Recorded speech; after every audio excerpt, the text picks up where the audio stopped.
We invited Dr. Michael Unger, who is a family therapist and professor of social work at Dalhousie University, where he also holds the Canada Research Chair in Child, Family, and Community Resilience. He's also the director of the Resilience Research Centre. He leads the design of research and evaluation projects, focusing on the resilience of marginalized children, families, and adult populations who are experiencing mental health challenges. An underlying theme of this symposium is the relationship between empathy and social justice. So, Michael Unger, your question is, how does our experience of social justice impact our empathy towards others? Thanks, Mary. Wow, there's a big question. When I study resilience and as a clinician as well, I'm very focused on this idea of that, the people around us and how we're treated in our communities, that we're not just isolated. So there is definitely a link in the work that I do between people's experiences of social justice, that they feel that their communities are responding to them, meeting their needs, or as I will talk about, that their resilience is negotiated with those around them. So if we begin to think about the reciprocity between ourselves and our communities, and that community is definitely responding to our needs, then I'm gonna sort of stretch this. And I'm saying that I think most of us experience that empathy shown to us is then a grounding for us to then go forward and actually help others. Now, let's face it, there are those icons of inspiration like the Nelson Mandelas in the world who can, basically be oppressed and horribly badly treated by their societies and still find it within themselves to show empathy towards their jailers. But most of us don't reach that place. Most of us seem to need the communities around us to, in a sense, have a social contract with us. And that sense that, I'm going to contribute or I'm going to give back if I'm treated fairly as well. And fair treatment is a part of our resilience. It's, I can be positive in my mind for sure. I can take a moment to think and to be more optimistic about my future. I can perceive that as people do.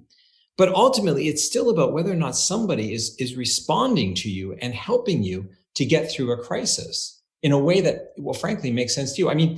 I experienced that in my late teens when I was going through quite a difficult time with my family. I emancipated when I was 16 years old. The year before, I had a teacher at school, in a sense that really saw in me some promise, I guess, or something, reached out, helped to at a particularly crucial moment in my life, made sure that I didn't sort of run away from home. Really was there as an emotional support. Someone who just kind of stepped up and said, you're worth more. You're definitely, you have something to contribute here. You're valuable. And I think that always left me this kind of sense of, wow, if the world could treat me like that, if I could somehow, draw that to me, then maybe my role was to sort of reciprocate that or push that back out into the world. And maybe, to tell you the truth, maybe that's why I chose to live where I live. I live in the Maritimes, near Halifax. And I think what drew me here was that the Maritimers, like frankly many other parts of our country, are casserole people. There's that you know what I mean? Like someone down the street breaks their hip or during a pandemic, they need a little extra support.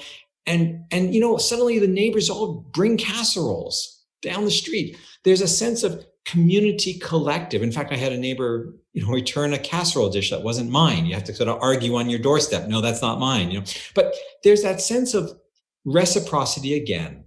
And the sense that if my community treats me fairly, and I think there is space here, despite the jokes about, in the Maritimes, we joke about, people who are from away and all this kind of stuff.